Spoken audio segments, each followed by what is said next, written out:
Hey guys, it's Will. Welcome back to my channel. As you can see, I have a crazy new cool setup for you. I have the gray sheet in the back, which is, a staple now. I have an external microphone right here. Still have the microphone up there, but it's not going to pick up what I'm saying from that distance. I got my computer here. I'm on a desk. I got a new ring light, and since I have a ring light now, I am now what should I call it?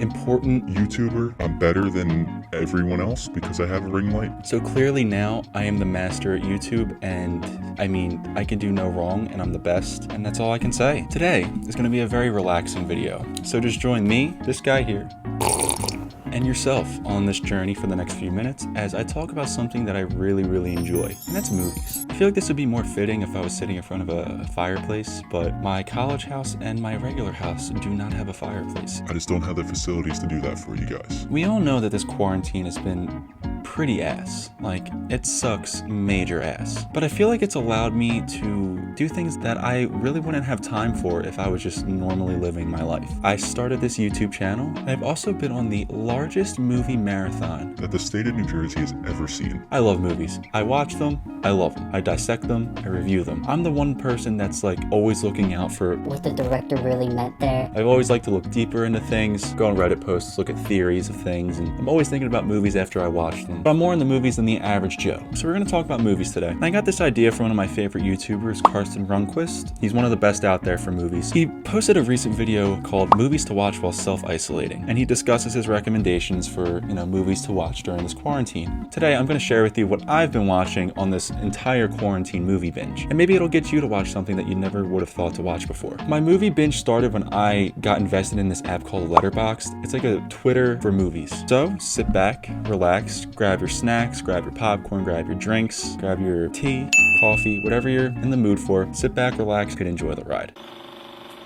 This film stars Greta Gerwig and follows an aspiring dancer in New York City. On the surface, this movie may seem very simplistic, and to be honest, you'd be correct in that assumption. However, Gerwig's performance brings forth a very nuanced character who, in a variety of ways, can be related to. It's filled with so much love, wit, and humor, you'll never stop smiling from the beginning till the end credits. This is the final installment of the X-Men franchise, and holy fuck was it a dud. The first hour of this movie was honestly really good and it had so much potential, but I guess someone in the writer's room just kind of face planted on their keyboard and fell asleep because the second half was just laughably bad. I never laughed so much when things were supposed to be serious, and that's what this movie brought me, and it really made it so bad. I watched this movie for the sole reason that Pete Davidson was in it, and you got what you came for, and he plays himself, but like without the humor. So if you really just want to see like awkward, lanky fuckboy on screen for an hour and a half, then I guess this movie's for you. I guess it had some heart. I saw one of his stand-up shows live at my high school, and yeah, like he came to my high school for some reason. This movie was so corny at times, but this may have been the most fun I've had in the theater in a long time. Every performance brought something different to the table, except for Katherine Langford, and that might be because I don't really like her that much, but who knows. Overall, really good. This is a sci-fi movie about 50 people who are put into a room in a circle, and every 2 minutes, one of them dies. They don't know why, they don't know how, and if that doesn't hook you, then I don't know what else to say. This is Adam Sandler's best performance, hands down. I don't give a shit what you say about Uncut Gems. That movie fucking sucks. It's about a socially awkward guy who meets the love of his life after being scammed by a gang, and he also loves pudding. Yeah, I don't really understand either, but just watch it. This is a Korean film about zombies on a train, and it left me in tears at the end. It's gory, emotional, and heartfelt, and probably one of the best zombie movies I've ever seen. I can't recommend this movie enough. It's really good. The next film on my list is Patterson. It's a story about a bus driver named Patterson who lives in Patterson, New Jersey, and he loves to write poetry. That's literally it. It's so slow, but it's painstakingly real. And also it has Adam Driver in it, so who wouldn't love it? This is fitting for the times we're in, and it only added more to my anxiety. Despite its scary accuracy, it's honestly just average. Just because this movie didn't have to happen doesn't mean it's not important. It's a solid follow-up to a solid first movie, but it doesn't capture as much magic as the first.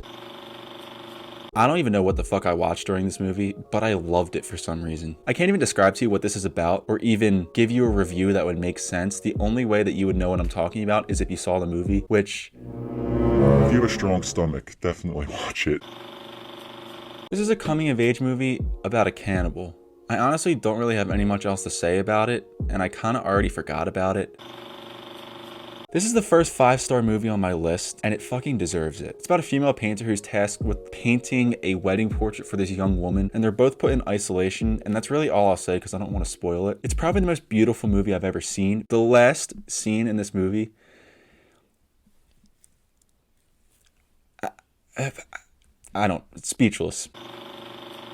Yeah, you read that right. I watched it on YouTube, and it's there for free. I don't know how, I don't know why, I don't know why it's allowed. Honestly, it was really disappointing. The CGI is just so outdated, but I love the message it was trying to go for.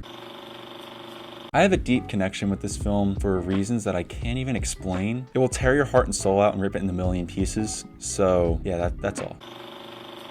This is a story of a child actor who's trying to mend his relationship with his alcohol-abusing father. It's written by Shia LaBeouf and it stars him too, and it's loosely based off his life. It really puts life in general in perspective. This is one of my favorite Disney movies. The music is awesome and it has The Rock in it, so what more can you ask? This is another one of my favorite Disney movies, and it kind of creeps me out that the town that they're living in is called Corona, and Rapunzel was kept in isolation. It's a little spooky if you ask me.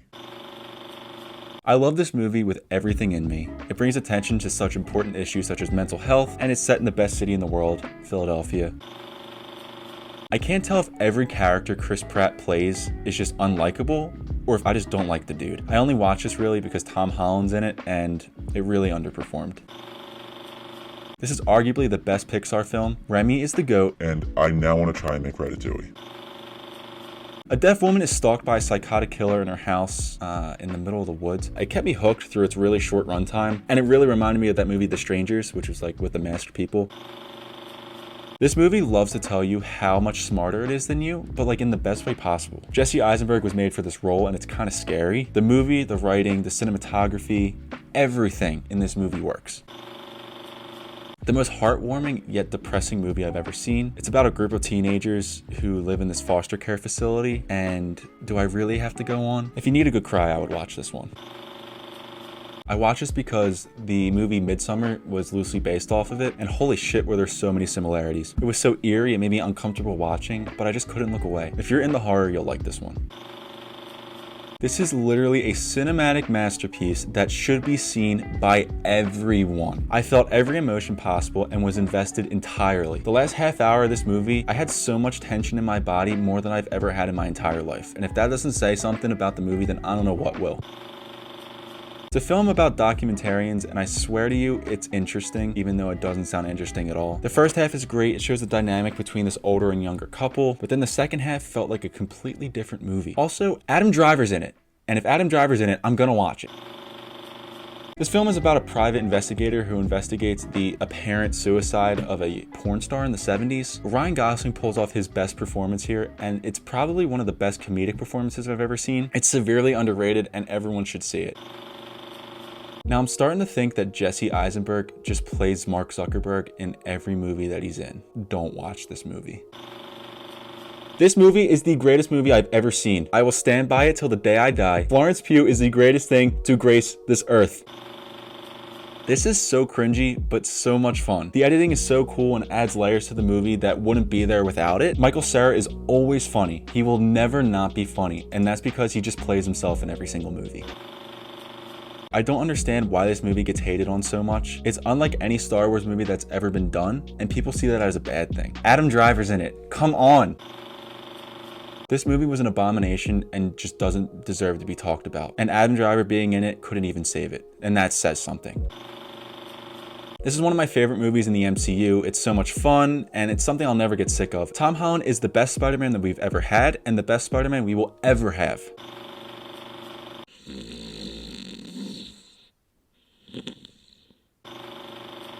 I read this book in a day and wanted to see if the movie could hold up to its greatness. It didn't. But Emily Blunt was great. I love this so much. It's about 6 girlfriends reuniting after a tragic accident, and they decide to go cave exploring, and they come in contact with these scary ass monsters, and it's so much fun. It's so gory.